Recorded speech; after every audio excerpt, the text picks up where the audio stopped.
बिस्मिल्लाहिर्रहमानिर्रहीम। अस्सलाम वालेकुम दोस्तों, उम्मीद आप सब खैरियत से होंगे। दोस्तों, आज हम आपको कचरी चिभड़ इसके फ़वाइद और इसके इस्तेमाल के तरीके बताएंगे।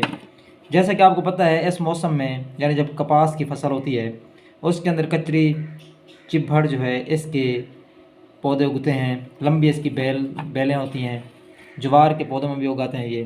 तो इसके बहुत से फ़वाइद हैं। इसको आप अगर ऐसे इस्तेमाल करें फिर भी इसका फ़ायदा होता है, लेकिन अगर आप इसको सेव रखना चाहें तो इसके छोटे छोटे टुकड़े करके इनको आप सेव भी रख सकते हैं। ये इसके क्या क्या फ़वाइद हैं। पहले तो इसकी शक्ल व शबात आप देखें, बिल्कुल जो तरबूज है उसकी तरह मिलती है। ऊपर धारियाँ भी लगी होती हैं। अगर हम इसको काट के देखें तो अंदर इसके जो बीज होते हैं वो भी खरबूजे की तरह होते हैं। बिल्कुल जो खरबूजे के बीज होते हैं वैसे होते हैं इनके बीज। तो ये बीज भी बड़े फ़ायदेमंद होते हैं। अब इसका क्या है तरीक़ाकार कि ये है कच्चे, ये थोड़ा सा पका हुआ है, आपको नज़र भी आ रहा है। जब पक जाते हैं तो ये एक तो बैल से खुद ब खुद अलग हो जाते हैं यहाँ से, और जब कच्चे होते हैं फिर ये चिपके रहते हैं। तो इनकी जो पुख्ता हालत है, इनको डायरेक्ट भी खाते हैं, बच्चे भी बड़े शौक़ से खाते हैं। इनको धो कर फिर इनको खाएँ।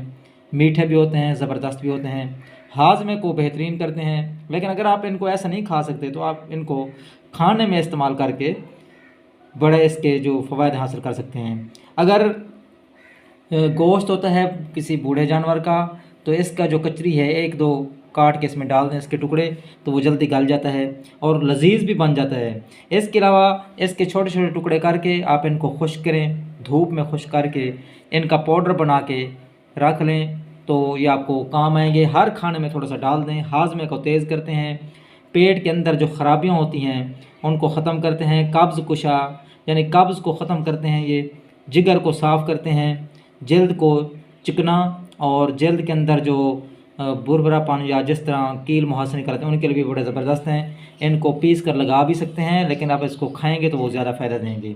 इसके अलावा जिस्म के अंदर से जो कैंसरस केमिकल्स होते हैं आंतों में, जिगर में, मैदे में, उनको ये खारिज करते हैं। पाउडर की सूरत में इस्तेमाल करें, खाने में, या इसको डायरेक्ट इस्तेमाल करें, दोनों सूरतों में ये बहुत फ़ायदेमंद हैं। मोशन अगर हों उस सूरत में आपने इनको नहीं खाना, क्योंकि ये कब्ज़ कुशा होते हैं, मोशन इनसे हो जाते हैं बाज़ औक़ात। तो ज़्यादा से ज़्यादा इनकी मिक़दार जो है, अगर आप इनको पुख्ता हालत में खाना चाहें तो इस तरह की जो दो हैं वो आप खा सकते हैं। और इनको आप पाउडर बना के पीस के डब्बी में बंद करके रख दें ताकि पूरा साल आप इनसे फ़ायदा उठाते रहें। कोई इनका नुकसान नहीं है, बस थोड़ी मिक़दार में इनको इस्तेमाल करें। और इनकी चटनी भी बना सकते हैं आप, इनका सालन भी बनता है, छील कर चटनी भी बनती है, मिर्च वगैरह डालकर ज़बरदस्त किस्म की। तो आपने इनको छोड़ना नहीं है, इनको फजूल नहीं समझना, बहुत कीमती चीज़ है ये, आम होती है ये।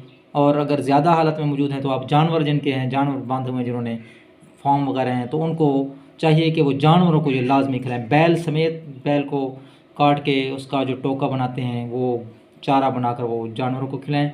वैसे भी ये जानवरों को ऐसे रोज़ाना आप 4-5 खिलाते रहें। जानवरों के अंदर जो बीमारियाँ होती हैं उनके अंदर भी ये बहुत ही फ़ायदा देते हैं। तो उम्मीद है आपको वीडियो पसंद आई होगी। इस तरह की वीडियोज़ के चैनल को सब्सक्राइब फरमा दें। अल्लाह हाफ़िज़।